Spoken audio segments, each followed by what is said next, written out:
बलात्कार कांड के बाद बनी जेएस वर्मा समिति की रिपोर्ट से फांसी की सजा पर विवाद हुआ। जहां समाज का एक तबका जघन्यतम अपराध पर फांसी की सजा नहीं सुझाने से नाराज हुआ, वहीं सुप्रीम कोर्ट के चीफ जस्टिस की पत्नी ने फांसी की सजा के खिलाफ विचार बताया। बतौर सजा फांसी को लेकर विवाद गंभीर है।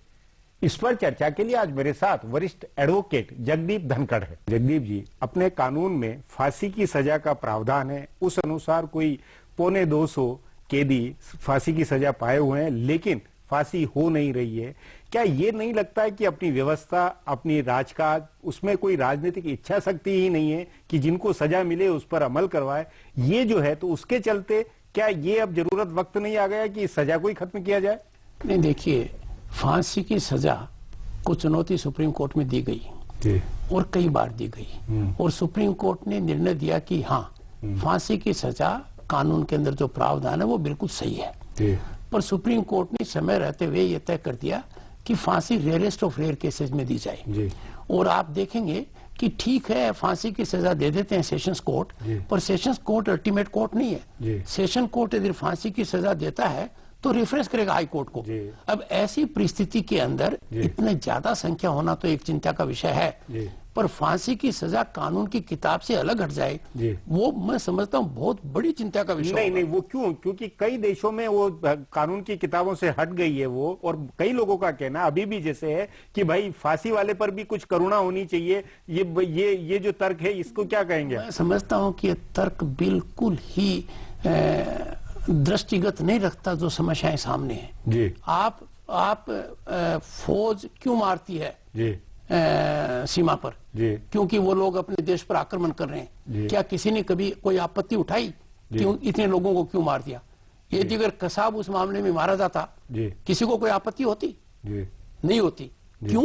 यदि अगर आपके राष्ट्र पर कोई आक्रमण कर रहा है और आपकी कानून की किताब में उसके लिए सजा नहीं है फांसी की, तो मैं समझता हूँ वो राष्ट्र उचित नहीं है। नहीं, लेकिन कई राष्ट्रों में तो जब व्यवस्था हुई है, ये अमेरिका में है फांसी, सिंगापुर में है, नहीं, कई में है, लेकिन कईयों में नहीं भी है। नहीं, कईयों में देखिए, यूनाइटेड नेशंस ने भी एक प्रस्ताव पारित कर ये कहा कि फांसी की सजा उचित नहीं है। पर भारत जैसे प्रजातांत्रिक व्यवस्था में, जहाँ भारत टेररिज्म के मामले में अत्यंत सॉफ्ट स्टेट हो रहा है, और वहाँ मतलब लोगों का मन कितना विचलित हुआ कि अफजल गुरु को सजा आप 8 साल 7 साल बाद दे रहे हैं। नहीं, लेकिन इतना ही जितना विचलित हुआ है और जितनी राजनीतिक इच्छा शक्ति इसमें नहीं नजर आई है, उससे ये भी हुई है कि ये तो ज्यादती हुई है। ये एक कंडेम करना चाहिए जो इस बात पर राजनीति कर रहे हैं। यदि अफजल गुरु को जिस दिन सुप्रीम कोर्ट ने कह दिया आप फांसी के हकदार हैं, इमीडिएट कर देना चाहिए। नहीं जगदीप जी, वो अफजल गुरु का ही मामला नहीं है। राजीव गांधी के हत्यारे हो या बेअंत सिंह के हो, ये तमाम मामले हैं जिसमें राजनीतिक लीडरशिप भी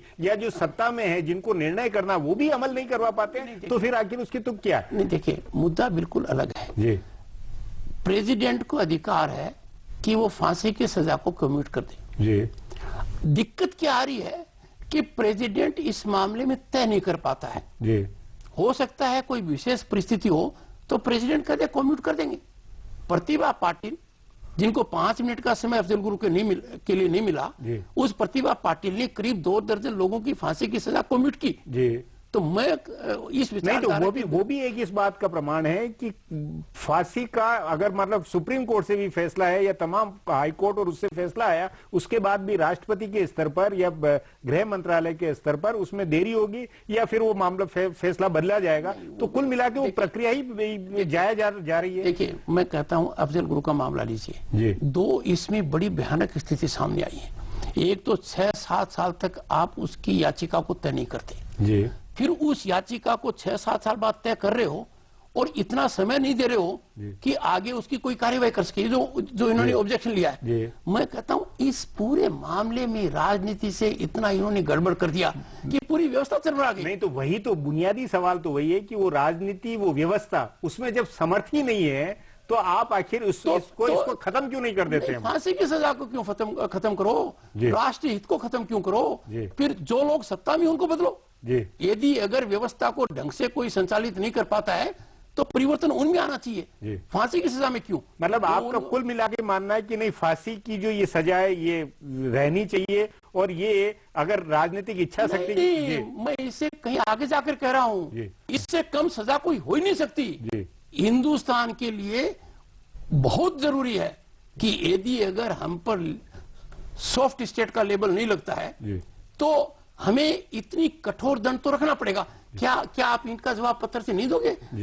सीमा पर देंगे, वैसा ही ईंट का जवाब पत्थर देने की आवश्यकता है। और यहाँ इस तरह के हमलों में भी हो। जगदीप जी, बातचीत को यहीं समाप्त करेंगे। प्रोग्राम में आने के लिए बहुत बहुत धन्यवाद। हमारा प्रोग्राम अब यहीं खत्म होता है, मुझे इजाजत दीजिए, कल फिर मिलेंगे इसी चैनल पर इसी समय।